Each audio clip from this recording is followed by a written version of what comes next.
शुभ सकाळ जय जगन्नाथ मु सुशांत कुमार सेठी आपण मानक आज ब्लॉग रे स्वागत करुच्ची।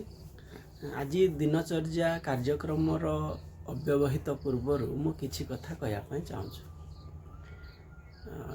दीटा कथा मुझे कह देखु आम गड़िया पोखरी देखीचु। जो गड़िया पोखरी रे पानी परिष्कार परिच्छन्न थिबो सेठी माछ आदु रुहंतिनी। छोट माछ हो कि बड़ माछ हो सफा पानी रे से माने रहिबे नाही। किंतु जोटा पंकिल कादुओ गोलिया पानी हेइथिबो सेई गड़िया बा पोखरी रे माछ रुहंती।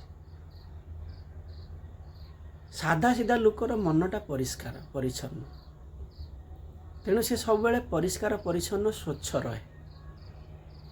जमती गड़िया पोखरी गोलिया है थाए सेमती मंद प्रकृतिर लोक मानकर मनटा गोलिया सेठी ढेर लोक सेठी सांगे सांगे जाई मिसी जाती। जो मानकर से भलिया प्रवृत्ति आ प्रकृति से सहित मिसी जिवे। किंतु सफा परिष्कार परिच्छन्न लोक सब बेले एकला रही जाए।